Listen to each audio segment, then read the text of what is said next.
Christian channel டிவிக்காக உங்கள் அனைவருக்கும் எனது புத்தாண்டு வாழ்த்துக்கள்.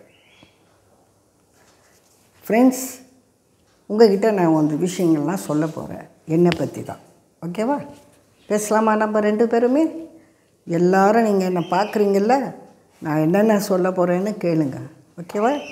இப்போ ஃபஸ்ட்டு நான் என்னுடைய ஃபேமிலியை பற்றி சொல்ல போகிறேன். ஓகே? என்னுடைய அப்பா, அம்மா, பிரதர், சிஸ்டர் இவங்க எல்லாரை பற்றியும் நான் வந்து பேச போகிறேன். ஃபஸ்ட்டு வந்து என்னுடைய அப்பாவை பற்றி சொல்கிறேன். அவர் வந்து ஒரு சிரியன் கிறிஸ்டின் ஃப்ரம் கேரளா. கோட்டயத்தில் தான் அப்பாவுடைய வீடு. மம்மியுடைய வீடு நாகர்கோவில். ஆனால் அவங்க ஹிந்து, அவங்க வந்து நாயுடுஸ். ஆனால் எப்படியோ அவங்க வந்து சென்னையில் வந்து வாழும்போது அவங்க லவ் பண்ணியிருக்காங்க. பண்ணிவிட்டு கல்யாணம் பண்ணிட்டாங்க. கல்யாணம் பண்ணதுக்கப்புறம் அப்பா வந்து சீஃப் மெக்கானிக்காக மவுண்ட் ரோட்டில் கார்டன் டிராஃப்ட் அப்படின்னு ஒரு பெரிய கம்பெனி இருந்தது. அதில் வந்து ஒரு மெக்கானிக்காக இருந்தார். சீஃப் மெக்கானிக்காக இருந்தார். அப்பா வந்து அப்படி படிப்படியாக வந்து இது பண்ணி ஒரு சேம்பர்னால் சூளை, செங்கல் சூளை அது வந்து ஆரம்பித்தார். அதை ஆரம்பித்து அதில் நல்லா டெவலப் ஆகிட்டார் அப்பா. அப்பாவுக்கு வந்து 14 லாரி இருந்தது, பெரிய சேம்பர் இருந்தது. அது கிட்டத்தட்ட வந்து நொலம்பூரில் இருந்தது. அது செங்கல் சூளை நிறைய பில்டிங்ஸ் எல்லாம் அப்பா கட்டினார்.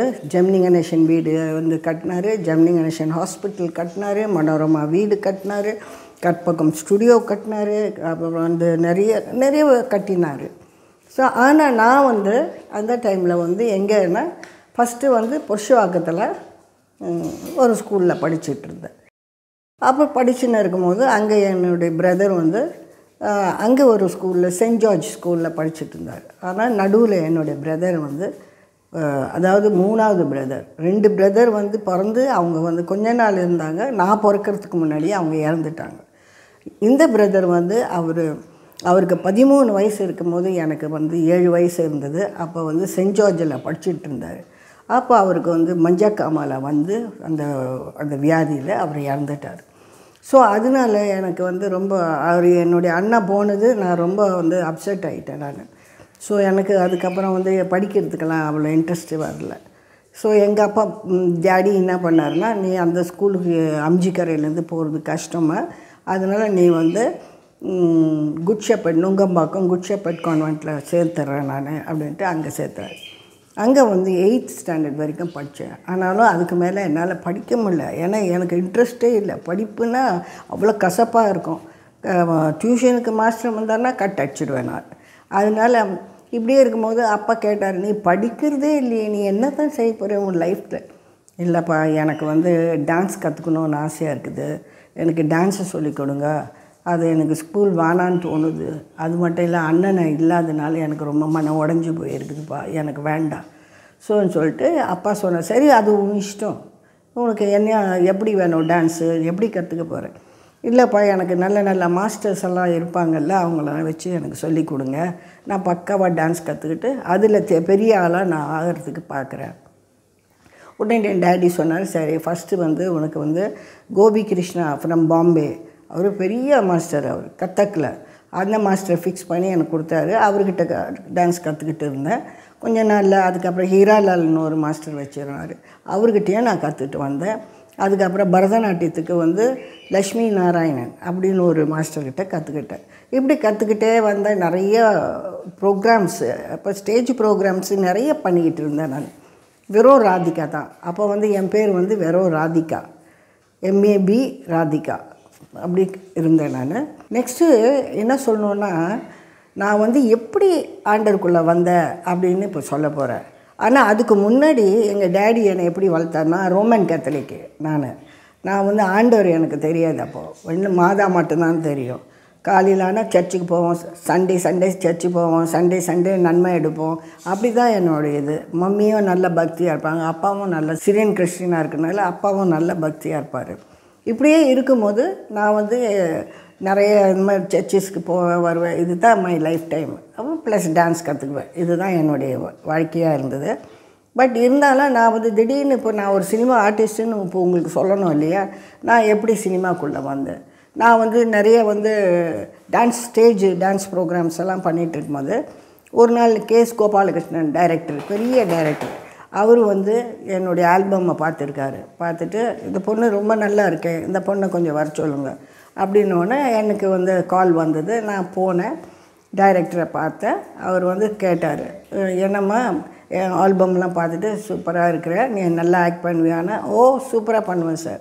சரி உனக்கு டைலாக்லாம் பேச வருமா? பேசுவேன் சார், கொடுங்க எதனாச்சும். டைலாக் கொடுத்தார் டைரக்டரு. நான் அருமையாக பேசி காட்டினேன். அப்புறம் வந்து சைக்கிள் ஓட்ட தெரியுமா உனக்கு? சைக்கிள் ஓட்டுவேன். 2 கையும் விட்டுட்டு ஓட்டுவியா அப்படின்னு கேட்டேன். 2 கையும் விட்டுட்டே ஓட்டுவேன் அப்படின்னேன். Very good. அப்புறம் சரி கார் ஓட்டுவியா? கார் கொண்டு வந்து நிறுத்தினாங்க. ஒரு லெஃப்ட் ஹேண்ட் டிரைவிங் கார், அது நீ ஓட்டுவியா அப்படின்னாரு. அதுவும் நான் ஓட்டுவேன் அப்படின்னு லெஃப்ட் ஹேண்ட் கார் ஓட்டினேன். அப்புறம் ஸ்விம்மிங் பூல் போகலாமா, அங்கே ஸ்விம் பண்ணி காட்டுறியா? அந்த மாதிரி அவர் என்னென்ன கேட்டாரோ அது எல்லாமே நான் பர்ஃபெக்டாக சொன்னேன். அவர் வந்து 16 கேர்ள்ஸ் அப்போ வந்து டெஸ்ட் பண்ணி வச்சுருக்காரு அந்த கேரக்டருக்கு, ஹீரோயின் கேரக்டருக்கு. நான் ஒன்று தான் செலக்ட் ஆனேன். அதுதான் எனக்கு ஃபஸ்ட்டு படம். சின்னஞ்சிறு உலகம், நம்ம ஜெமினி கணேசன் அண்ணாவுடைய ஜோடியாக அதில் பண்ணியிருக்கேன். கேஆர் விஜயாவும் நாகேஷும் அதில் ஜோடி, நானும் ஜெமினி கணேசனும் ஜோடியாக பண்ணியிருக்கேன்.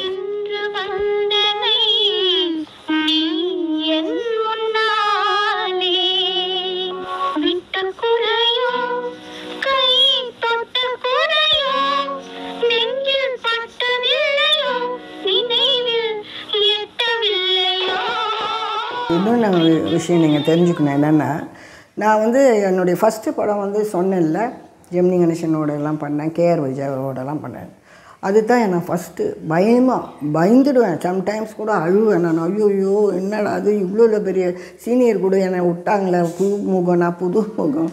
ஆனால் வந்து அப்போவே ஆண்டவர் என்னை பற்றி தெரிஞ்சு வச்சுருக்காரு, என் கூட இருக்கணும்னு நினச்சிருக்கிறார் போல இருக்குது.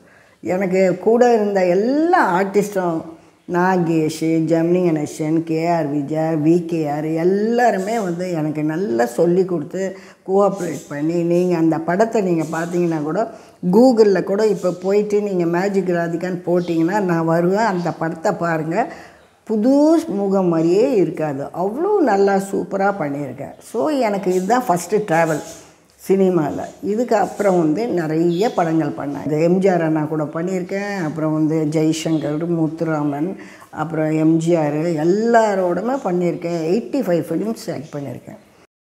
இது பண்ணிட்டு இருக்கும் போதே ஒரு படத்தில், தெலுங்கு படத்தில் வந்து ரமணா ரெட்டி சாரோட, அவர் எனக்கு அப்பாவா, நான் அவர் பொண்ணை ஆக்ட் பண்ணுறேன். அவர் தான் வந்து எனக்கு, அவர் மெஜிஷியன், அவர் ஆல்ரெடி இஸ் அ மெஜிஷியனு. அவர்கிட்ட கொஞ்சம் சின்ன சின்ன மேஜிக்லாம் கற்றுக்கிட்டேன். ஏன்னா மேஜிக்னால் ரொம்ப இன்ட்ரெஸ்ட் எனக்கு. ஸ்கூலில் வந்து மேஜிஷியன் யாருன்னா வரான்னா கூட கிளாஸை கட் அடிச்சுட்டு போய் அதை பார்ப்பேன், அவ்வளோ இன்ட்ரெஸ்ட்டு. அப்படி இருந்து அதில் வந்து ரமணா ரெட்டி சார் வந்து எனக்கு சொல்லி கொடுத்தாரு. அவர் தான் எனக்கு வாத்தியார், மேஜிக்குக்கு வாத்தியார். அதுக்கப்புறம் அவர்கிட்ட கொஞ்சம் கொஞ்சமாக கற்றுக்கிட்டு மேஜிக் கற்றுக்கிட்டு பப்ளிக்கில் நிறைய ஷோஸு, மோர் தென் 2000 3000 ஸ்டேஜஸ் மேலே ஏறி இருக்கேன் நான் மேஜிக்காக. அப்படி கற்றுக்கிட்டு வரும்போது பப்ளிக் வந்து எனக்கு பேர் வந்து அப்போ ராதிகான்னு தான், எம்ஏபி ராதிகா தான் இருக்கும். ஆனால் பப்ளிக் வந்து என்ன வச்சுட்டாங்க, என் பேர் வந்து மேஜிக் ராதிகா அப்படின்னு பேர் வச்சுட்டாங்க. ஆனால் என்னுடைய பேப்டிசம் நேம் வந்து ஆந்தனி மேரி. இதுதான் ஆண்டவர் எனக்கு கொடுத்த பேர். நான் சின்ன குழந்தையாக இருக்கும்போது என்னை சர்ச்சில் கொண்டு போய் ஞானஸ்தானம் கொடுத்துருப்பாங்களே, அப்போ எனக்கு வச்ச பேர் என்னென்னா ஆந்தனி மேரி. ஆனாலும் இப்போ வந்து என்னை வந்து பப்ளிக்கு வந்து என்னை வந்து மேஜிக் ராதிகான்னு ஐடென்டிஃபை பண்ண தான் தெரியும். இல்லைன்னா நான் வெறும் இன்னொரு ராதிகாவும் இருக்காங்க. அதனால் எங்கள் 2 பேருக்கும் கிளாஷ் ஆகக்கூடாதுங்க தான் அந்த அம்மா ஒரு கிழக்கே போகும் ரயில், அது ரயில் ராதிகா, நான் வந்து மேஜிக் ராதிகா. நான் வந்து ரொம்ப சின்ன பிள்ளையிலேருந்து எங்கள் அப்பாவை தான் நான் ஃபாலோ பண்ணுவேன். ஏன்னா எங்கள் அப்பாவுடைய குணம் எப்படின்னா, ரொம்ப கிவிங் குணம். ஏழைன்னா உடனே அவர் மனசு இறங்கிடும். அவர் வீட்லேயே வந்து மாதம் ஏழைங்களை வர வச்சு சாப்பாடெல்லாம் போடுவார். அதெல்லாம் நான் பார்த்துக்கிட்டே தான் இருப்பேன் அந்த டைமில். அது மட்டும் இல்லை, நான் வளர வந்து பணத்தை சம்பாரித்து பெரிய ஆள் ஆகணுன்னெல்லாம் அந்த எண்ணம்லாம் கிடையாது. ஏன்னா நான் பான் வந்து சில்வர் ஸ்பூனு. நான் வந்து பிறக்கும் போதே நல்ல பணத்தோடு தான் பிறந்திருக்கேன். எனக்காகவே அந்த சேம்பர் 14 லாரி சொந்தம், அதில் கார் 3 கார் இருக்கும், பெரிய அம்ஜிக்கரையில் 4.5 கிரவுண்டில் பங்களோ எல்லாமே இருக்குதுனால பணம் எனக்கு ரொம்ப முக்கியம் இல்லை. என்னுடைய முக்கியம் என்ன தெரியுங்களா, நான் ஒரு தொழில் பண்ணுறேன்னா, ஒரு படம் ஆக்ட் பண்ணுறேன்னா அது சூப்பர் ஹிட் ஆகணும். அது மூலிமா எனக்கு கிடைக்கிற காசை வந்து நான் மேக்ஸிமம் ஏழைங்களுக்கு ரொம்ப ஹெல்ப் பண்ணிகிட்ருக்கேன். இன்னமும் பண்ணிட்டு தான் இருக்கேன். எவ்ரி மந்த்து ரோட்டில் இருக்கிற ஏழைங்களுக்கு மாதம் போய் 50 பேருக்கு சாப்பாடு நானே செஞ்சு கொண்டு போய் ரோட்டில் இருக்கிறவங்களுக்குலாம் சாப்பாடு போடுறேன். எனக்கு வந்து எங்கள் டேடியுடைய ஃபாலோ பண்ணிகிட்ருக்கேன் நான். எங்கள் அப்பா எப்படி பண்ணாரோ அதே மாதிரி தான் நானும் வந்து பண்ணணும்னு ஆசை. இன்னும் கூட நான் வந்து ரொம்ப ஆசைப்படுறேன். அதுக்கு ஆண்டவர் தான் எனக்கு ஹெல்ப் பண்ணணும். ஏசப்பா தான் எனக்கு ஹெல்ப் பண்ணுறாரு இப்போது. ஓகேயா? இன்னொன்று என்ன நான் சொல்லணுன்னு ஆசைப்படுறேன், நான் வந்து ரோமன் கேத்தலிக்கு. நான் மாதாவை தான் வழிபட்டுன்னு இருந்தேன். பட் இருந்தாலும் என்னுடைய ஃப்ரெண்ட்ஸ் எல்லாம் வந்து நிறைய பேர் நாங்கள் பைபிள் வீட்டில் இருக்கோம், ஆனால் நான் பைபிள் படித்ததே இல்லை. பைபிளை பற்றி எனக்கு ஒன்றுமே தெரியாது. அதனால் என்னன்னா என்னுடைய ஃப்ரெண்ட்ஸுங்களாம் என்ன பண்ணுவாங்க, நீங்கள் வந்து இந்த மாதிரி போகிறீங்க சர்ச்சுக்கு, நீங்கள் வந்து ஆண்டவரை பற்றி தெரிஞ்சுக்குங்க அப்படின்னா. எனக்கு ஏசப்பா பற்றி தெரியாது, ஒன்றுமே பைபிளும் பற்றி தெரியாது. ஆனால் ஒரு சிஸ்டர் மட்டும் எனக்கு எல்லாமே சொல்லி கொடுத்தாங்க. நீங்கள் வந்து படிங்க, இன்னும் ஒரு பைபிளும் கொடுத்தாங்க. இன்னும் கூட வச்சுருக்கிறேன் அந்த பைபிளை அப்போ கொடுத்தது.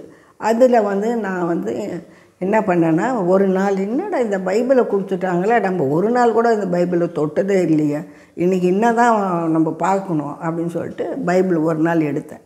பைபிள் எடுத்து ஃபஸ்ட்டு பிரித்த உடனே எனக்கு ஆண்டவர் கொடுத்த வசனம், there is no any other gods before me. என் முன்னாடி உனக்கு எந்த கடவுளும் கிடையாது, நான் தான் உன் தேவன், நான் தான் உன் டேடின்ற மாதிரி. அது பார்த்தோன்னே எனக்கு அப்படியே மனசு, ஐயோ இது இவ்வளோ நாளாக நம்ம தெரிஞ்சிக்கலையே, இனிமேல் நம்ம ஆண்டவருக்குள்ளே இருக்கணும்னு. அதுலேருந்து தான் கொஞ்சம் கொஞ்சமாக ஸ்டெப் பை ஸ்டெப்பாக நான் வந்து வளர ஆரம்பித்தேன். அது கூட வந்து என்னென்னா, சைமல்டேனியஸாக நம்ம இது சினிமாவில் இருக்கிறதுனால ஒரு பேட் ஹேபிட்டு. எல்லோரும் அந்த டான்ஸர்ஸ் அவங்க ஆர்டிஸ்ட் எல்லாம் இந்த மாணிக் சந்துன்னு போடுவாங்க பான்பராக்கு. அது போட்டால் நல்ல போதையாக இருக்கும். அந்த மாதிரி போட்டுன்னு இருந்தவங்கிட்ட நான் சும்மா ஆசைக்கு கொஞ்சம் கொடுங்க நான் போட்டு பார்க்குறேன்னு சொல்லி வாங்கின ஆள். நான் அதில் அடிக்ட் ஆகி ஃபுல்லாக ஒரு நாளைக்கு கிட்டத்தட்ட 50 பேக்கெட்டு கிட்ட நான் போடுவேன் மாணிக் சந்து. சாப்பாடு கூட சாப்பிட முடியாது, வாயு 2 பக்கமும் ஒரே புண்ணாக இருக்கும். ஒரு நாள் என்னுடைய ஃப்ரெண்டு அவளும் போடுறா. அவங்க அம்மா ஃபோன் பண்ணி, ராதிகாம்மா உன் ஃப்ரெண்டு காலையில் ப்ரஷ் போட்டாம்மா, இந்த பக்கம் ஓட்டை போட்டு வந்துருச்சு மாணிச்சந்து போடுறதுனால, நீயும் போடாத ஆஸ்பத்திரியில் இருக்கிறவா அப்படின்னு போய் பார்த்தா இங்கே வந்து பிளாஸ்டர்லாம் போட்டு வச்சுக்கிறாங்க. அந்த மாதிரி இப்படி வந்துருச்சு. பட் இருந்தாலும் நான் வந்து ஐயோயோ அவளுக்கு தானே வந்தது, எனக்கு ஒன்றும் வரலையேன்ட்டு நான் கண்டினியூ பண்ணின்னு தான் இருக்கிறேன். இன்னும் ஒரு நாள் வந்து ஆண்டவர் என்னோட பேசினார். சேலத்தில் வந்து எனக்கு ஒரு பெரிய மேஜிக் ஷோ, நியூ இயர், அப்போ தான் நியூ இயர்.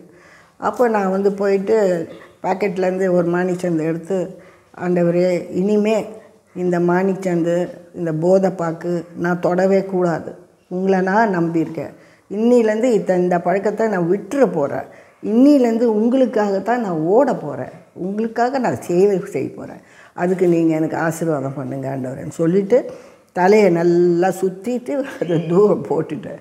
அன்னிலேருந்து 2000 நினைக்கிறேன், அன்னிலேருந்து இன்ன வரைக்கும் அந்த போதை பார்க்க நான் தொட்டதே இல்லை. ஆண்டவர் என்னை வல்லமையாக அழகாக என்னை வந்து கொண்டு போயிட்டார். அவர் தான் என்னுடைய அப்பா அப்படின்னு கிளியர் பண்ணிட்டார். அவருக்கு அதுக்கப்புறம் நிறைய டைமில் நான் ஏசப்பாவை பார்த்துருக்குறேன். நான் அமெரிக்கா போனப்போ அங்கே ஒரு பட ஷூட்டிங்காக அங்கே போயிட்டு உடம்பு சரியில்லாமல் ஆயிடுச்சு. 10 நாள் ஹாஸ்பிட்டலில் இருந்தேன் அமெரிக்காவில். அப்போது வந்து நான் வந்து ஆண்டவர்கிட்ட சொன்னேன், ஏன்பா இவ்வளோ தூரம் என்னை கூட்டின்னு வந்தீங்களே, இங்கே படுக்க வச்சிட்டிங்களே கொண்டு வந்து, இப்போ போகும்போது நான் டெட் பாடியாக தான் நான் இந்தியாவுக்கு போகணுமோ, நான் என்னப்பா நீங்கள் வந்து இந்த பிள்ளைக்கு ஷூட்டிங்காக நான் வந்திருக்கேன்னு சொல்லிட்டு பார்க்குறேன். இல்லை நல்லா 1 மணி இருக்கும். அப்போது நான் இப்படி படுத்துன்னு இருக்கிறேன் என்னுடைய ஹாஸ்பிட்டல் பெட்டில். என்ட்ரன்ஸ் இந்த பக்கம் இருக்குது. அங்கே பார்த்தா ஒருத்தர் வந்து நின்றுட்டுருக்கார். நைட்டு 1 மணி அந்த டைமில். அங்கே பார்த்தா அழகாக ஏசப்பா அழகாக இது வரைக்கும் ஹேரு, அப்புறம் வந்து அந்த ஷார்ட்டாக ஒரு அங்கி, காலில் வந்து அந்த ஓல்டன் டேஸில் ஒரு மாதிரி பின்னல் மாதிரி ஒரு ஸ்லிப்பர் போடுவாங்க, இதெல்லாம் போட்டுக்கிட்டு என்னையே இப்படியே பார்த்துட்டு இருந்தார். நான் வந்து அது ஒருத்தர் கூட கிடையாது, அது எப்படிடா அது யாராக இருக்கும் அப்படின்னு பார்த்துக்கிட்டே இருந்தேன். அப்படியே மறைஞ்சிட்டார் அவர். அதுக்கப்புறம் அந்த காலையில் வந்து 103 இருந்தது எனக்கு ஃபீவர். கரெக்டாக படிப்படியாக இறங்கிடுச்சு, ஃபீவர் போயிடுச்சு. அதுக்கப்புறம் நான் ஒர்க்குக்கு போய் 10 நாள் ஒர்க் பண்ணேன் அமெரிக்காவில். அது ஒன் டைம் தான் ஆண்டவர் நான் ஸ்ட்ரெயிட்டாகவே பார்த்தது வந்து எனக்காக அப்படியே வந்து நின்றுன்னு இருக்கிறாரு. நான் இருக்கிற மகளே ஏம்மா உனக்கு கவலை அப்படின்ட்டு எனக்கு சொல்கிற மாதிரி இருந்தது. உடம்பு கிளியர் ஆயிடுச்சு. அந்த மாதிரி நான் ஒன் டைம் ஆண்டவரை பார்த்துருக்கேன். இப்போ கூட வந்து பாருங்கள், எதுனா எனக்கு வேணும்னு ஆண்டவர் கரெக்டாக எனக்கு சொல்லுவார். இந்த ஒருத்தர் வராருங்க, இவர் எனக்கு வந்து கரெக்டான மனுஷனா அப்படி கட் பண்ணுங்க ஏசப்பானா கட் பண்ணிவிடுவார். பேசணும் நல்ல விதமாக பேச வராருன்னா ஆட்டோமேட்டிக்காக என்கிட்ட வந்து பேசுவார். ஸோ ஆண்டவருக்கு என்னை வந்து ரொம்ப பிடித்தமான பொண்ணு. அவருக்காக நான் ஊழியம் பண்ணிகிட்ருக்கேன். நிறைய வந்து ஏழைங்களுக்கு ஹெல்ப் பண்ணிகிட்ருக்கேன். இன்னும் நான் ஹெல்ப் பண்ணும். அதுக்கு ஏசப்பா எனக்கு கண்டிப்பாக ஆசீர்வதிப்பார். வேறு என்ன நான் சொல்லணுன்னு ஆசைப்பட்றேன்னா, அதாவது நான் வந்து ஆண்டவர் ஏற்றுக்கிறதுக்கு முன்னாடி நான் வந்து ஒரு மாதிரி ஸ்டப்பனாக இருப்பேன் சில விஷயங்களில். மம்மிக்கு வேணும்னா வேணும், டேடிக்கிட்ட வேணும்னா வேணும், இப்படி வேணும்ப்பா எனக்கு ட்ரெஸ், இப்படி வேணும்ப்பா எனக்கு ட்ரெஸ் எல்லாம் ரொம்ப ஆர்கியூமெண்ட் எல்லாம் பண்ணுவேன். ஜுவல்ஸ் எல்லாம் கூட நிறைய வந்து போடுவேன் நான். ஆனால் வந்து எனக்கு என்றைக்கு ஏசப்பாவை பற்றி நான் தெரிஞ்சுக்கிட்டேனோ, இது மாதிரிலாம் நான் வந்து சாதாரணமாக என்ன இப்போ கூட சர்ச்சில் போனீங்கன்னா ஒரு பழைய ட்ரெஸ்ஸு தான் போட்டு போவேன். இதுக்காக ஒரு இப்போ கிறிஸ்மஸ்க்கு கூட நான் வந்து நார்மலான வீட்டில் ஆல்ரெடி யூஸ் பண்ண ட்ரெஸ்ஸஸை தான் நான் போடுவேன். நான் இதெல்லாம் வாங்கிட்டு இதுக்காக நம்ம செய்யணும், செலவு பண்ணணும், அந்த காசை நான் அந்த மாதிரி வரும்போது நான் என்ன பண்ணுறது, அந்த காசெல்லாம் வந்து சேர்த்து வச்சு ஏழைங்களுக்கு தான் சாப்பாடு போடுவேன். இல்லை அவங்களுக்கு சம்டைம்ஸ் பெட்ஷீட் வாங்கி கொடுப்பேன். ரோட்டில் போயிட்டு மழையில் இருந்தாங்கன்னா பெட்ஷீட் கொடுப்பேன், ட்ரெஸ்ஸஸ் கொடுப்பேன், சுடிதார் கொடுப்பேன். இந்த மாதிரி மற்றவங்களுக்கு கொடுத்து அவங்க போட்டு நான் பார்க்குறது ரொம்ப எனக்கு சந்தோஷம், ரொம்ப அருமையாக இருக்கும். எனக்கு மனசுக்கு ரொம்ப இன்றைக்கி நான் சாப்பாடு கொடுக்க போகிறேன் ஏழைங்களுக்குன்னா ரொம்ப சந்தோஷத்தோடு இருப்பேன். ஏன்னா அதை எப்போ போய் கொடுக்கணும், அவங்களுக்கு பார்க்கணும், செய்யணும், கரெக்டாக அப்படி செஞ்சுட்டு வந்து வீட்டில் வந்த பிறகு தான் மனசுக்கு நிம்மதியாக இருக்கும். ஏன்னா ஆண்டவருடைய அன்பு என்கிட்ட இருக்குது. அதான் தான் சொல்கிறாரு, உன் அன்பு நீ இருக்க வந்து உனக்கு ஆசீர்வாதமாக தான் இருக்கும். அது மாதிரி ஆண்டவர் எவ்வளவோ விஷயங்கள் எனக்கு செய்கிறாரு. என்னுடைய ஃப்ரெண்ட்ஸ் கூட பாருங்கள், என்னுடைய அன்பாக தான் இருப்பாங்க என்னோட.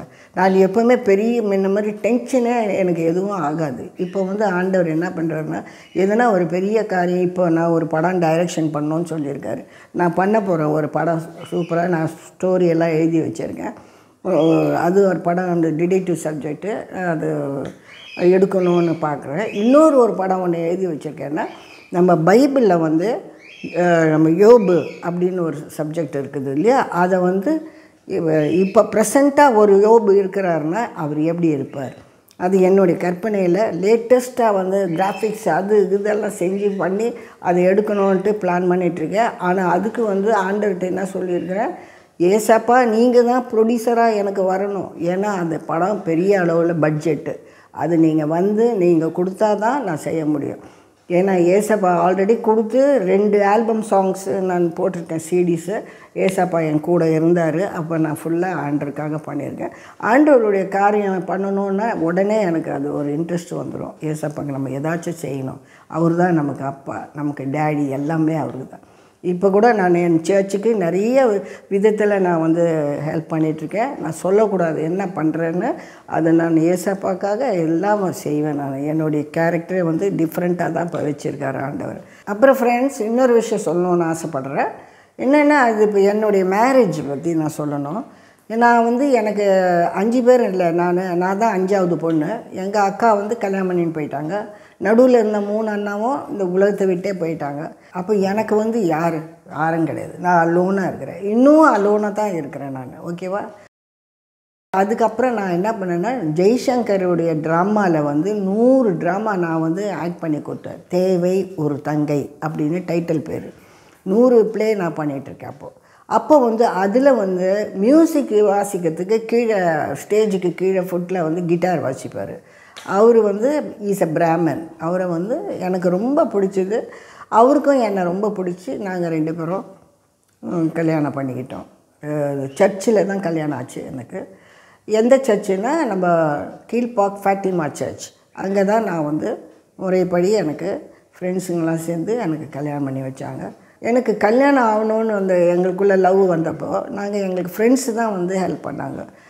ஏன்னா வந்து அவர் வீட்டில் வந்து ஒரு ஹிந்து முறைப்படி தான் நீ கட்டணும், கிறிஸ்துவ பொண்ணை கட்டக்கூடாதுன்ட்டு ஒரே கலாட்டா பண்ணாங்க. அவர் என்ன பண்ணிட்டார், வீட்டை விட்டு வெளியே வந்துட்டார், ஃப்ரெண்டுங்க வீட்டில் இருந்தார். நான் வந்து எங்கள் வீட்டில் வந்து ஒத்துக்கலை. ஆனாலும் அவங்க 2 பேரும் அம்மா சப்போர்ட்டிங்காக இருந்தாங்க, டேடி சப்போர்ட்டிங் இல்லை. அவர் ஏன்னா மலையாளினால கேரளாவில் நல்ல பெரிய பணக்கார வீட்டு பையனை பார்த்து உனக்கு கட்டி வைக்கணும்னு ஆசைப்பட்றேம்மான்னு. நான் சொன்னேன், இல்லைப்பா, நான் உங்கள்கிட்ட எதுனா நான் வந்து வேணும்னு கேட்டால் ரொம்ப கண்டிப்பாக நான் கேட்பேன், அது எனக்கு வேணும்ப்பான்னு. அதே போல் இந்த ஆள் நான் வந்து கண்டிப்பாக நான் கல்யாணம் பண்ணிக்கணும், எனக்கு பிடிச்சிருக்கு, கட்டி கொடுக்கணும். அப்பா வந்து கல்யாணத்துக்கு வரவே இல்லை. அதுக்கப்புறம் எங்கள் 2 பேருக்கும் கல்யாணம் ஆச்சு. நாங்கள் 2 பேரும் லவ் பண்ணி தான் கல்யாணம் பண்ணிக்கிட்டோம். ஒரு குழந்தை பிறந்த பிறகு ஒரே ஸ்டப்பன்னு என் வீட்டுக்காரர் என்னை வந்து ரொம்ப டார்ச்சர் பண்ண ஆரம்பித்தார். என்னென்னா, நான் வந்து ஒரு ஹிந்து கடையில் வச்சு முருகர் படத்தை வச்சு என் வீட்டில் என்னை டார்ச்சர் பண்ணி, நீ இந்த கடவுளை தான் நீ கும்பிடணும், நீ சர்ச்சு கூட போகக்கூடாதுன்னு என்னை பயங்கரமான டார்ச்சர். அப்புறம் வந்து ட்ரெஸ்ஸு கூட மடிசார் கட்டணும், ஏன்னா பிராமின்ஸ் இல்லை, அவங்க மடிசார் கட்டணும்னு, இது தான் பெரிய டார்ச்சர். மற்றபடி அவர் ஒரு திட்ட மாட்டார், ஒரு அடிக்க கூட மாட்டார், அன்பான ஒரு மனுஷன்தான் அவர். பட் அவர் ஈவலாக வந்து எனக்கு வந்து என் வேதத்து மேலே வந்து அந்த சாத்தான் வந்து அவருக்கு மூலியமாக சொல்லி என் வேதத்தில் என் ஆண்டவரை நான் வந்து தூஷிக்க முடியாத மாதிரி ஒரே டென்ஷன் மேலே டென்ஷன் பண்ணி மென்டலி அப்செட் ஆகிட்டேன். அப்புறம் நான் வந்து என்ன இப்படி இருந்தால் நமக்கு செட் ஆகாது, நீங்கள் வந்து உங்கள் வழியில் போங்க, நான் என் வழியில் போகிறேன்ட்டு வென்ட் ஃபார் எ டைவர்ஸ் போயிட்டு அது ஒரு கிட்டத்தட்ட ஒரு 1 இயர் ஆகிட்டு நாங்கள் 2 பேரும் தனியாக பிரிஞ்சிட்டோம். இப்போ தான் ரீசெண்டாக அவர் பிரிஞ்சு அவர் பேர் வந்து Chandrasekhar, super guitar player, cinema படத்துங்களுக்கு நிறைய பாட்டுக்கு அவர் வாச்சிருக்கிறாரு. அவர் வாச்ச பாட்டு கூட ஒரு சூப்பரான பாட்டு, என்னென்னா இளைய நிலா பொழிகிறது அப்படின்னு ஒரு பாட்டு இருக்குது. அது ஃபஸ்ட் கிளாஸ் கிட்டார் பிளேயர் பண்ணதாக அவர் கிட்டார் வாசிக்கிறத பார்த்து தான் நான் ரொம்ப ஆசைப்பட்டேன். பட் இருந்தாலும் எனக்கு வந்து ரொம்ப டார்ச்சர் பண்ணார் நடுவில். ஸோ அதனால் ஐ ட்ராப் தட் மேட்டர். இப்போ வந்து நான் எப்படி இருக்கிறேன்னா, ஐ எம் அலோன். என் சன்னு வந்து கல்யாணம் பண்ணிக்கிட்டார், அவர் தனியாக இருக்காங்க கொடுத்தணும். பட் என் கூட யாருமே கிடையாது, ஏசப்பா மட்டும்தான் என்னோட இருக்கிறாரு. என் வீட்டில் என்னோட ஏசப்பா தான் இருக்கிறாரு. எல்லாத்துக்கும் அவர் இல்லாமல் நான் எதுவுமே செய்ய முடியாது. ஒரே ஒரு அழகான பெட்டு வச்சுருக்கிறேன், அது பேர் டெய்ஸி, பொண்ணு. அது வந்து என் பொண்ணு மாதிரி இருக்குது, நான் சொல்கிற பேச்செல்லாம் அவள் கேட்பான். அப்புறம் பேர்ட்ஸ் வச்சுக்கிறேன், அது என் பேரை வந்து பேபின்னு என்னை கூப்பிட்றா. அவளை நான் பேபின்னா அவள் என்ன பேபின்றா. So this is my life going on. அருமையான வந்து ஃப்ரெண்ட்ஸுங்க, எனக்கு நிறைய ஆண்டருக்குள்ளே இருக்கிற ஃப்ரெண்ட்ஸ் தான் நிறைய பேர் இருக்காங்க. என்னுடைய சர்ச்சு வந்து அருமையான சர்ச்சு, சைலோம் சர்ச். பாஸ்டர்லாம் ரொம்ப அருமையான பாஸ்டர்ஸ். நான் இது வந்து இது கிடைச்சது நான் ரொம்ப பெரிய ஆண்டவருக்கு ஸ்தோத்திரம் பண்ணிக்கணும். நான் இன்னொன்று ஒரு முக்கியமான விஷயம் சொல்லணும், என்னென்னா பெண்கள் வந்து ஒரு அருமையான ஒரு மலர் மாதிரிங்க. அவங்கள வந்து வச்சு அந்த ஹஸ்பண்ட்ஸ் அண்ட் ஒய்ஃப் இருந்து வாழ்க்கை நடத்தினா தான் அது ஒரு அருமையான விஷயம் ஆண்டவருடைய ஆசீர்வாதத்தோடு. அது ரொம்ப பேருக்கு நடக்கிறது இல்லை. ஹஸ்பண்ட் அண்ட் ஒய்ஃப் டகால்னு வந்து கொஞ்ச நாள் வாழுறாங்க, குழந்தைய பெற்றுறாங்க, அப்புறம் பிரிஞ்சுக்கிறாங்க. ஆனால் நான் ஒன்றே என்ன சொல்ல ஆசைப்பட்றேன்னா, பெண்கள் தனியாக ஆனாலும் பரவாயில்ல, நீங்கள் தைரியமாக வாழணும். நான்லாம் பாருங்கள், இந்த வயசுலேயும் எனக்கு எந்த ஆண் துணையும் இல்லை, என் ஏசப்பா மட்டும்தான் எனக்கு இருக்கிறார். ஆனால் நான் என்ன மாதிரி போல்டாக நான் வந்து சாதனை பெண். நான் வந்து கண்ணை கட்டிக்கிட்டு பைக்கு டிராஃபிக்கில் 5 ஊரில் என் கண்களை கட்டிட்டு டிராஃபிக்கில் வண்டி ஓட்டிடு சாதனை பண்ணியிருக்கேன். நான் வந்து தனிமையே இல்லை, ஏன்னா எனக்கு என் ஏசப்பா இருக்கிறார். என்னை போல் எவ்வளோ பெண்கள் வந்து புருஷன் இல்லைன்னு ஒன்று கையே காலும் உடஞ்சி போதா கிடையாது. நீங்கள் அப்போ தான் நீங்கள் போல்டாக நிற்கணும். எவ்வளோ பெண்கள் எனக்கு தெரிஞ்சவங்க வந்து சூசைட் பண்ணிக்கிறாங்க, தூக்கு போட்டுக்கிறாங்க. இதெல்லாம் செய்யவே கூடாது. பெண்களில் பிறக்கிறது வந்து ஒரு சூப்பரான விஷயம். நான் பல சகோதரிக்கு நான் வந்து அட்வைஸ் என்ன கொடுக்குறேன்னா, நீங்கள் கவலைப்படாதீங்க. யாருமே இல்லைன்னா கூட குழந்தைங்க கூட உங்கள் பக்கத்தில் கொஞ்ச நாள் வரைக்கும் தான் இருப்பாங்க. அதுக்கப்புறம் பொண்டாட்டி வந்து அவள் பின்னாடி தான் அவன் போவான். ஸோ அதனால் போயிடுச்சே, எல்லோரும் போயிட்டாங்க, நான் யாரை விட்டு நினைக்காதீங்க. போல்டாக நில்லுங்க, தைரியமாக வாழுங்க, ஏசப்பாவை பிடிச்சிக்குங்க, அவர் உங்கள் கூட இருப்பார். எல்லா மதர்ஸ்க்கும் நான் ஒரு விஷயம் சொல்ல போகிறேன். நான் வந்து நிறைய கவுன்சிலிங் போகிறேன், மதர்ஸுங்களுக்கு கவுன்சிலிங், லேடிஸ் கவுன்சிலிங் போகிறேன். ஏன் தெரியுங்களா? இப்போ பாருங்கள், அந்த காலத்தில் எங்கள் அப்பா கிட்ட என்னை கேட்டார், நீ என்ன படிக்க மாட்டேங்கிற, நீ வந்து மாஸ்டர் வராரு, நீ கட் அடிக்கிறேன்னு, நீ உன் டான்ஸுன்ற, நீ டான்ஸ் தான் அவன் கற்றுக்க போகிறேன் அப்படி. ஆமாப்பா, எனக்கு அதில் தான் எனக்கு ஆசை இருக்குது, அதனால் எனக்கு அதில் நான் கோச் பண்ணிக்கிறேன் பாருன்னு சொன்னோன்னே எங்கள் அப்பா எனக்கு அதில் தான் எனக்கு வழி விட்டார். என்னை வந்து டார்ச்சர் பண்ணியோ இந்த பொண்ணை துன்புறுத்தியோ அது மாதிரிலாம் எங்கள் டாடி பண்ணலை. நான் எது ஆசைப்பட்டனோ அதுதான் எங்கள் அப்பாவும் செஞ்சார், எங்கள் மம்மியும் செஞ்சார். இப்போது சில்ட்ரனுங்க கூட பாருங்கள், அவங்க படிக்கட்டும், கூடவே ஒரு எக்ஸ்ட்ரா வந்து கால்குலேட்டிவ்ஸு, அவங்களுக்கு எக்ஸ்ட்ரா டேலண்ட்ஸு அது மாதிரி எதனா இருந்ததுன்னா நல்லது இல்லையா? ஏதாச்சும் ஒரு ஸ்போர்ட்ஸ் இருக்கலாம், ஒரு டான்ஸ் இருக்கலாம், ஒரு டாக்டர், ஏதோ ஒன்று, இது நீ படித்து தான் ஆகணும் அப்படின்னு நீங்கள் சொல்லக்கூடாது. அந்த பிள்ளைங்களுக்கு நல்லா என்கரேஜ் பண்ணுங்கள். எல்லா மதர்ஸ்க்கும் நான் வந்து ரிக்வெஸ்ட்டு அதான் நான் பண்ணுறேன். டேடிங்களுக்கும் நான் ரிக்வெஸ்ட் பண்ணுறேன், பிள்ளைங்களை வந்து அடிச்சோ இப்படி தான் படிக்கணும், இந்த வழியில் தான் நீ வரணும்னு ஃபோர்ஸ் பண்ணாதீங்க. அவங்க என்ன லைனில் போகணுன்னு ஆசைப்படுறாங்களோ அதை நீங்கள் உன்னிப்பாக கவனித்து அந்த லைனை நீங்கள் வந்து பின்னாடியிலேருந்து பூஸ்ட் பண்ணிங்கன்னா அது சூப்பராக ஷைன் பண்ணிவிடுவாங்க. அதுக்கு மேலே வந்து நம்ம ஏசப்பா இருக்கிறாரு, நீங்கள் அவங்கள விடாதீங்க, அவங்கள பிடிச்சிக்கோங்க. ஓகேயா? நெக்ஸ்ட்டு வந்து நான் உங்களுக்கு என்ன சொல்லணும்னு என்னுடைய ஸ்மால் ரிக்வெஸ்ட் என்னென்னா, சில முக்கால்வாசி பெண்கள் பாருங்கள் இப்போ லவ் பண்ணுறாங்க, அதெல்லாம் ரொம்ப வந்து செட் ஆகாது. ஏன்னா இப்போ நானே வந்து அந்த காலத்தில் லவ் பண்ணி தான் அவரை கல்யாணம் பண்ணேன். லவ் பண்ணும்போது அவ்வளோ இனிமையாக இருந்தார்.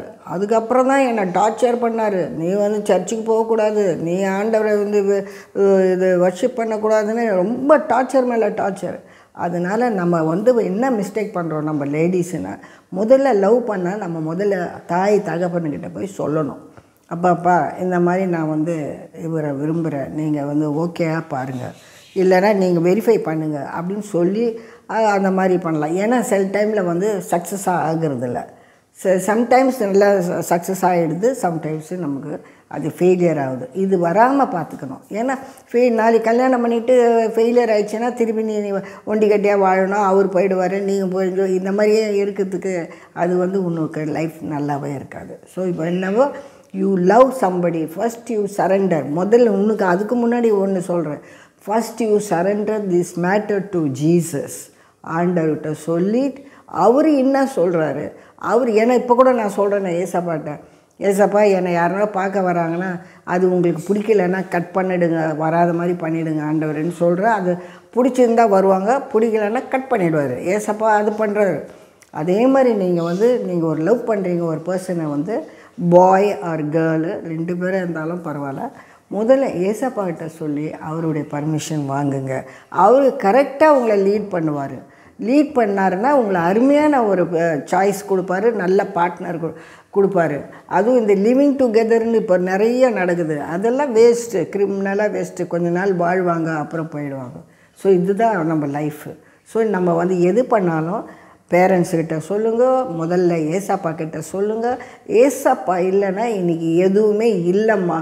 நம்ம வந்து உலகம் முடியும் காலத்தில் நம்ம போய் இருக்கிறோம், நம்ம பார்க்குறோம் எவ்வளோ அநியாயம் நடக்குது, எவ்வளோ விதமான டிசீஸ் வருது, சுனாமி வருது, அப்புறம் வந்து கொரோனா வருது, அது மாதிரி எவ்வளோ டிசீஸ் இப்போ கொஞ்சம் 2 இயர்ஸ் 3 இயர்ஸ்க்கு முன்னாடி இருந்தது. அதில் எவ்வளோ பேர் மரித்து போயிட்டாங்க, முக்கால்வாசி எனக்கு தெரிஞ்சுங்க எவ்வளோ பேர் போயிட்டாங்க. ஆனாலும் ஆண்டவர் என்ன வச்சுருக்காரு, ஏன்னா நம்ம அதை பார்க்கணும். நம்ம ஆண்டவருடைய பிள்ளையா என்ன நடக்குதுன்னு ரெவலேஷனில் பைபிளில் இருக்குது. It is already written. அவர் எப்போவே எழுதப்பட்டு இருக்குது, இதெல்லாம் நடக்கணும், இதெல்லாம் நடக்கிறதுக்கு நம்ம பார்க்கணும். அதுக்கு நீங்கள் ஆண்டவருடைய பிள்ளையாக இருந்தால் தான் உங்ககிட்ட எதுவும் வராது, ஏசப்பா உங்களை பாதுகாத்து வைப்பார். நான் ஏன் இந்த சாட்சியை உங்களுக்கு சொல்கிறேன்னா, நான் வந்து சின்ன வயசில் வந்து பான் பராக்கு போட்டு அது வந்து புண்ணாகி ஒரே வந்து ஓட்டை விழுந்து எல்லாம் ரொம்ப பிரச்சனை ஆகும். அந்த மாதிரி நீங்கள் வந்து யாரும் வந்து இந்த மாதிரி சிகரெட்டை பிடிச்சிக்கின்னு பான் பராக்கு போட்டுக்கின்னு போதை பொருளை போட்டுக்கிட்டு மாத்திரைங்களை போட்டுட்டு இருக்காதீங்க. நீங்கள் வேணால் ஆண்டவரை நேசிங்க, ஆண்டவரை பிடிச்சிங்க. அடுத்தது வந்து கல்யாணம் பண்ணிவிட்டு அவனை லவ் பண்ணிவிட்டு இவனை லவ் பண்ணிவிட்டு கடைசியில் அதை வந்து அவனுக்கு கெடுத்து நாசமாக்கிடுவாங்க உங்களை. நீங்கள் அதெல்லாம் செய்யக்கூடாது. இது வந்து என்னுடைய சாட்சி உங்களுக்கு சொல்கிறேன். அதை பாருங்கள், இந்த மாணிக்கத்தந்து கூட நான் போட்டு என் எலும்பெல்லாம், அந்த கழுத்து எலும்பெல்லாம் தேஞ்சு போச்சு. இப்படி தான் இருக்கும் என் எலும்பு, கழுத்து எலும்பு இப்படி இருக்கணும், ஆனால் இப்படி தான் இருக்கும். நடக்க முடியாமல் நடந்து வந்திருக்கேன் நான். ஆனால் நான் ஏசப்பாவை டைட்டாக பிடிச்சிக்கிட்டேன். அவர் தான் எனக்கு, வேறு யாரும் கிடையாது. இப்போ நான் வந்து ஓடுறேன், வர்றேன், விளையாடுறேன், எல்லாம் செய்கிறேன். ஆனால் என் எலும்புகள் தேஞ்சு தான் இருக்குது. ஸ்பைனல் கார்டில் 2 எலும்பு எனக்கு இல்லவே இல்லை. ஆனாலும் நான் வாழுறேன். யார் என்னோட இருக்கா? என்னோட என் ஏசப்பா டேடி தான் இருக்கிறாரு. அவரை நீங்கள் பிடிச்சிக்கோங்க, என்ன வேணால் செய்வார். நல்ல புருஷன் கொடுப்பாரு, நல்ல வேலை கொடுப்பாரு. நீங்கள் என்ன கேட்குறீங்களோ ஆண்டவருக்கு. பணம் இல்லையா, பணம் கூட கொடுப்பாரு. உங்களை தேடி வந்து கொடுக்குற மாதிரியெல்லாம் செய்வார். ஏன்னா நான் எக்ஸ்பீரியன்ஸு எனக்கு வந்திருக்குது. அந்த மாதிரி எனக்கு நடந்து இருக்குது. ஒன் டைம் நான் வந்து அமெரிக்காவில் பென்னி ஹிங்ஸ்ன்னு ஒருத்தர் இருக்கார். அன்றைக்கி கையில் பைசாவே கிடையாது. நான் ஒண்டி கட்ட, நான் எங்கே போவேன்ப்பா, எனக்கு எந்த வேலையும் கிடையாது. மேஜிக் ஷோ வந்தால் தான் போவேன், இல்லை ஷூட்டிங் வந்தால் போவேன், அப்போ தான் காசு. ஆனால் நான் பேசினேன். காலையில் 7 மணி அவருடைய ப்ரேயர் கேட்டுக்கிட்டே இருப்பேன் டெய்லி. கேட்கும் போது அந்த டிவிலே எனக்கு அவர் பேசுகிறாரு, பென்னி ஹிங்ஸ் பேசுகிறார். இந்த எங்கேயோ ஒரு லேடிக்கு பணம் தேவைப்படுது, கண்டிப்பாக இன்றைக்கி வரோம் அப்படின்னாரு. அது எனக்கு தான். ஒரு 1/2 கழிச்சு ஒரு ஃப்ரெண்டு வந்து, இந்தம்மா 5000 ரூபா பிடி, உங்களுக்கு வந்து உங்களுடைய மேஜிக் ஷோ தேவைப்படுது, 5000 ரூபா நீ வச்சுக்கோ, டோக்கன் அட்வான்ஸு, அப்புறம் ஷோ நடக்கும் போது நாங்கள் பேலன்ஸ் கொடுக்குறோன்னு. ஆண்டவர் பாருங்கள் எவ்வளோ நல்லவர். உடனே எனக்கு ஒரு 5000 ருபீஸ் வருது ஒரு 1/2 ஹவரில். இப்படிப்பட்ட ஒரு அப்பா நமக்கு கிடைக்குமாங்க? வேறு எந்த கடவுள்கிட்டையும் இதெல்லாம் கிடைக்காதுங்க. நம்ம அப்பா கிட்ட மட்டும்தான் இவ்வளோ அன்பு கிடைக்கும். நான் சொல்கிறேன், என்னுடைய எக்ஸ்பீரியன்ஸில் நீங்கள் ஏசப்பாவை டைட்டாக பிடிச்சிக்கோங்க. அவர் தான் உங்களுக்கு ஆல் இன் ஆல். அவர் இல்லாமல் ஒரு அடி கூட நீங்கள் எடுத்து வைக்க முடியாது. என்ன மாதிரி வியாதிக்கு எது இருந்தாலும் அவர் சரி பண்ணிவிடுவார் அவர்கிட்ட. ஆனால் முழுமையாக நம்பணும், அரைக்குறையாக நம்பக்கூடாது. முழுமையாக உன் ஹார்ட்டை நீ அவருக்கு கொடு, கண்டிப்பாக உங்களுக்கு ஹெல்ப் பண்ணுவார். இப்போ வந்து என்ன பண்ண போகிறேன்னா, உங்களுக்காக ஜெபிக்க போகிறேன். ஆண்டவர் என்னுடைய ஜெபத்தை எப்பவுமே நம்ம ஜெபம் பண்ணால் கேட்பார், கண்டிப்பாக செய்வார். எது கேட்டாலும் செய்வார். நீங்கள் இப்போ நான் ஒன்று என்ன சொல்கிறேன்னா, உங்களுக்கு உடம்பு சரியில்லையா, இல்லை ஹார்ட் பெயினா, இல்லை தலைவலியா, இல்லை என்ன இருக்குதோ நீங்கள் உங்கள் ரைட் ஹேண்டை வந்து ஹார்ட்டில் வச்சுக்கோங்க. ஏன்னா எனக்கு வந்து ஜெபம் பண்ணுறது வந்து குழந்த மாதிரி தான் நான் ஜெபம் பண்ணுவேன். ஸோ என்னுடைய ஸ்டைலில் நான் ஜெபம் பண்ணுறேன். ஓகேங்களா? ஆண்டவர் உங்களை ஆசீர்வதிப்பார். லார்ட் ஜீசஸ், ஆண்டவரே ஸ்தோத்திரம் ஸ்தோத்திரம் ஸ்தோத்திரம். அப்பா அபா ஃபாதர் எந்த தம்புரானே ஆண்டவரே ஏசப்பா, உங்கள் பாதத்துக்கு நாங்கள் வந்திருக்கிறோமப்பா. எவ்வளோ பிள்ளைங்க உங்கள் பாதத்தில் இப்போ இருக்காங்க ஆண்டவரே. அவங்கள ஆசீர்வதிமா, இயேசு நாமத்தினால அவங்கள ஆசீர்வதிங்க ஆண்டவரே. உங்கள் பிள்ளைங்களை நீங்கள் கைவிட்டுறாதீங்க ஆண்டவரே. எல்லா விதமான வியாதிகளையும் நீங்கள் சுகமாக்கி கொடுங்கப்பா. எஸ் ஆண்டவரே, நீங்கள் மாத்திரம்தான் எங்களுக்குப்பா, வேறு யாருமே கிடையாது. லார்ட் ஜீசஸ் ஆண்டவரே ஸ்தோத்திரம் அப்பா. எஸ் அந்தகார சக்திகள் எல்லாவற்றையும் நீங்கள் கட்டி தூரம் அப்புறப்படுத்துங்க. இயேசு நாமத்தில் நான் கட்டுகிறேன் இயேசு ஆண்டவரே. ஏசப்பா லார்ட் ஜீசஸ் ஆண்டவரே ஸ்தோத்திரம் ஆண்டவரே. உங்களுக்கு எல்லா வெற்றியும் நாங்கள் இந்த மாலை வேலையில் உங்கள் பாதத்தில் நாங்கள் இருக்கிறோமாப்பா. எஸ் ஆண்டவரே, என்னோட இருங்கப்பா. என்னோட எப்படி இருக்கிறீங்களோ அதுபோல் என்னுடைய மக்கள், உங்களுடைய சகோதரிகள், என்னுடைய ஃப்ரெண்ட்ஸு எல்லாவற்றையும் உங்கள் பாதத்தில் வைத்திருக்கிறோமப்பா. எல்லா ப்ராப்ளமும் எல்லாமே நீங்கள் சரிப்படுத்தி கொடுப்பீங்கன்ற நான் நம்பிக்கையுடன் இருக்கிறேன். இந்த டிவியை ஆசீர்வதிங்கப்பா. ஏசப்பா, என்னை போல் நிறைய பேர் இந்த டிவி சேனலை பார்க்குறாங்கப்பா. பார்க்கும்போதே அவங்க ரட்சிக்கப்படணும் ஆண்டவரே. இந்த ப்ரோக்ராமை பார்க்கும்போது ரட்சிக்கப்படணும் ஆண்டவர். ஏசப்பா, அதே போல் நான் நிறைய பேர் எனக்கு தெரிஞ்சுங்களா ஞானஸ்தானம் கூட நான் பண்ணி கொடுத்துருக்குறேன் ஆண்டவர். பிள்ளைங்கள்லாம் உங்ககிட்ட வரணும்ப்பா, வரணும் அப்பா. ஏசப்பா, எனக்கு வந்து நீங்கள் அற்புதமாக இந்த ப்ரோக்ராம் நடத்துறதுக்கு நீங்கள் எனக்கு ஒரு வாய்ப்பு கொடுத்ததுக்கு நான் உங்களுக்கு நன்றியோடு இருக்கிறேன். Thank you Lord Jesus, thank you for everything. ஏசப்பா, இந்த மகன் என்னை வந்து இப்போ கேமரா எடுத்துகிட்டு இருக்கிற இந்த மகனை கூட நீங்கள் ஆசீர்வதிங்கப்பா. ஏசப்பா, போக வர நீங்கள் அவரோட கூட இருங்க Lord Jesus. Thank you for everything you are done Lord Jesus. Amen. Thank you. இவ்வளோ நேரம் என் சாட்சி கேட்டீங்க. உங்களுக்காக ஒரு மேஜிக் செய்ய போகிறேன், பாருங்கள்.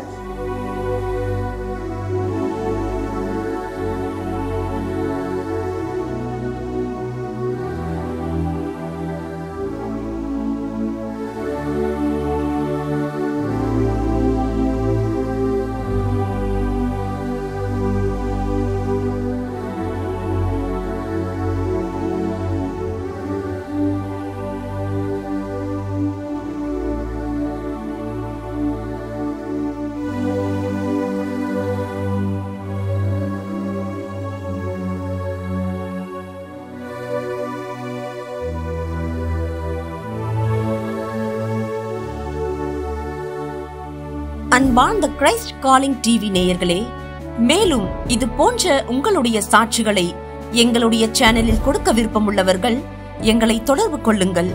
தொடர்புக்கு 7200713563.